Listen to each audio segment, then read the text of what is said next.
कि जिस तरह से यूपी पुलिस संभल में आम नौजवानों के ऊपर जो बर्बरियत करके गोली मारी है, ये दरअसल गैर इंसानी, गैर कॉन्स्टिट्यूशन है, एंटी कॉन्स्टिट्यूशन है मैं कहता हूँ।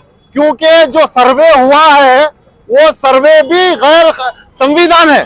क्योंकि आर्टिकल में जो 1991 जो एक्ट है, वर्शिप एक्ट है, उसके प्लेसेस ऑफ वर्शिप एक्ट जो है उसके हिसाब से 1948 में जितने भी तनाजे हैं, मंदिर हैं, मस्जिदें हैं, वो वहीं पे जहां पे है उसमें कोई चेंजेस नहीं आता बोल के ये 1991 में एक्ट आया है। योगी गवर्नमेंट को पहले वो एक्ट पढ़ना चाहिए, उसके बाद मैं समझता हूँ ऐसी कार्रवाई करनी चाहिए।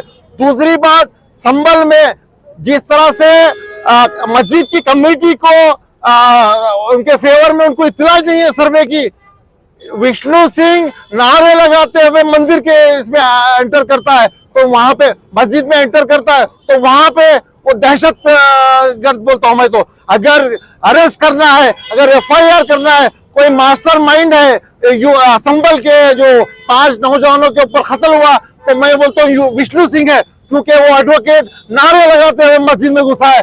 जबकि ये नारे लगाना ये गैर संवैधानिक है, माहौल को खराब करने की साजिश है। तो इसके लिए हम ये कहते हैं कि विष्णु सिंह के ऊपर एफआईआर हो, ना कि 15 से 20 नौजवानों को वहां पे अरेस्ट किया गया है, उनको हिरासत में लिया गया है। यहाँ तक कि जो इलाहाबाद में जो वेलफेयर पार्टी ऑफ इंडिया के स्टेट सेक्रेटरी है उनको अरेस्ट किया गया है।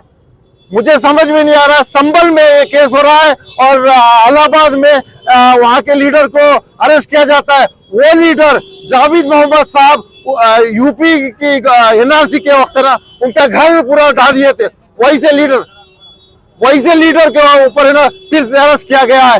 ये गुंडागर्दी, यूपी गवर्नमेंट की गुंडागर्दी नहीं है तो क्या है उसके लिए। मैं ये कहता हूँ कि सुप्रीम कोर्ट को मैं ये कहता हूँ कि यहाँ से हमारी गुलबर्गा से आवाज आनी चाहिए कि सुप्रीम कोर्ट ये यूपी गवर्नमेंट को एक जिस तरह से बुलडोजर पे तमाचा मारा है सुप्रीम कोर्ट ने, उसी तरह से सुप्रीम कोर्ट ने इस जो वर्शिप एक्ट को जो भी तोड़ेगा उसके ऊपर भी तमाचा मारे। हमारे डिमांड है। फाइनली ये है कि जो यूपी पुलिस के जो भी फायरिंग में मुलविस है, मजिस्ट्रेट से लेके वो जज से लेके उनके ऊपर भी कार्रवाई है, वरना ये देश ऐसा ही चलते रहेगा। आज संभल की मस्जिद है, दूसरे दिन हमारे गुलबर्गा की मस्जिद में ये लोग करेंगे हमला करेंगे। इसके लिए हम संविधान के में दायरे में रहते हुए हम ये डिमांड करते हैं कि यूपी गवर्नमेंट हो या दिल्ली गवर्नमेंट हो, कहीं की भी गवर्नमेंट हो, संविधान के हिसाब से चले, वरना यूपी गवर्नमेंट आने वाले दिनों में तुम्हें वहां की जनता करारा जवाब देगी। आज गुलबर्गा शहर में हम सभी यहाँ पर सिटीजन्स ऑफ गुलबर्गा के जानिब से इस ताल्लुक से एहतजाज कर रहे हैं कि संभल में जिस तरीके से बेरहमी और बर्बरियत के साथ यूपी पुलिस ने माथों पर, पेशानियों पर निशाना लगाकर गोली चलाई है और मासूम 5 अफराद को शहीद किया है, नईम को, बिलाल को, कैफ को, और 2 और ऐसे शहीद हैं जिनका आज हम लोग अगर उनकी जिंदगियां वापस लौटाना चाहें तो लौटा नहीं सकते हैं। वो हम अल्लाह से दुआ करते हैं कि उनको आला से आला जन्नत में मुकाम हासिल हो, जन्नतुल फिरदौस में। कावड़िया की जब रैली निकलती है, जब जुलूस निकलता है यूपी के अंदर और दिल्ली के अंदर, तो उनके ऊपर फूल बरसाए जाते हैं। जब मुसलमान एहतजाज करता है तो उनके ऊपर गोलियां बरसाई जाती है। ये आज का हिंदुस्तान बन गया है और खास करके यूपी का ये दस्तूर बन गया है योगी हुकूमत में, योगी सरकार में, कि मुसलमानों को किसी न किसी तरीके से टारगेट किया जाए, कहीं पर उनका एनकाउंटर किया जाए। कमोबेश 3,500 ऐसे लोगों का एनकाउंटर हुआ है जो कि कानून के खिलाफ है, फेक एनकाउंटर्स हुए हैं वहां पर। उसके बाद में जो एनआरकी हमें पाकिस्तान में दिखाई देती है, ये हमेशा कहते हैं, जिक्र करते हैं कि पाकिस्तान चले जाओ, पाकिस्तान चले जाओ, वो वहां से मिसाल ले रहे हैं। ऐसा लगता है हमें कि वहां पर गोलियां बरसाई जा रही है, वहां पर एहतजाज करने वालों पर, और हिंदुस्तान में भी इसी तरीके से योगी हुकूमत गोलियां बरसाने का काम कर रही है। जहां जमहूरियत है वहां पर एनार्की है, वहां पर निजाम तहस नहस हो चुका है, यहाँ पर जमहूरियत बाकी है। और इस जमहूरियत को बरकरार रखने के लिए हम ये हमारे जमहूरियत के जो प्रेसिडेंट हैं, जो हिंदुस्तान के प्रेसिडेंट हैं, मुर्मू साहिबा को हम गुजारिश करते हैं कि फौरी तौर पर वहां के एडमिनिस्ट्रेशन को, योगी एडमिनिस्ट्रेशन को बर्खास्त कर दिया जाए।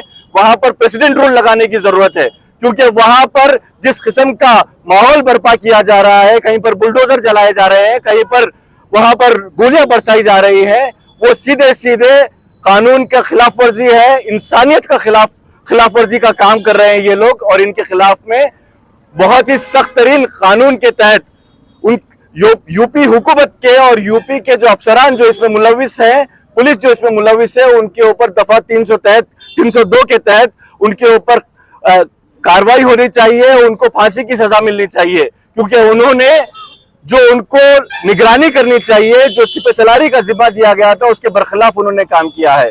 अभी जैसे वाज बाबा ने बताया कि जो जज ने, जो सेशन कोर्ट के जज ने जिस किस्म का फैसला दिया, 1 घंटे के अंदर अंदर वहां का सर्वे कराने का फैसला दिया, और जब फैसले में वहां पर पुरअमन तरीके से वहां पर पूरा सर्वे हो गया, उसके बाद दोबारा से सर्वे करवाने के लिए कहा, ताकि वहां पर माहौल खराब हो जाए, ताकि वहां पर लोगों के अंदर ऐसी फिजा बर्पा हो जाए। और वहां पर जो नारे लगाए जा रहे थे, जिस किस्म के नारे लगाए जा रहे थे, वो नारों की वजह से ये सारा का सारा मामला पहले शुरू हुआ। ये सरासर हम लोगों के खिलाफ में नाइंसाफी की गई है, मुसलमानों के खिलाफ में नाइंसाफी की गई है, और सुप्रीम कोर्ट को इसका संज्ञान लेना चाहिए और सो मोटो एक्शन लेना चाहिए उस जज के खिलाफ भी जिसने वो फैसला लिया, और उन अफसरान के खिलाफ भी जिसने गोली बरसाई है। मैं यहाँ पर एक बात का जिक्र कर देना चाहता हूँ कि DY चंद्रचूड़ जो फॉर्मर CJI हैं, उन्होंने जो एक फैसला लिया था कि सर्वे से कैरेक्टर नहीं बदलता है, सर्वे से मस्जिदों का या मंदिरों का कैरेक्टर नहीं बदलता है, तो फिर उसके अंदर होता क्या है? यही तनाज़े पैदा होते हैं, यही इंतशार पैदा होता है, और कम्युनल हार्मनी को खराब करने का काम होता है, फसादात बर्पा होते हैं। मैं यूपी पुलिस को फिर से ये कहना चाहता हूं कि आप लोग होश में आओ, आप लोग इंसानियत के और इंसाफ के रखवाले हैं, आप लोगों को कानून को हाथ में लेने का कोई इख्तियार नहीं है, और इनके ऊपर जो अफसरान हैं उनके ऊपर सख्त से सख्त कार्रवाई होने की जरूरत है। शुक्रिया।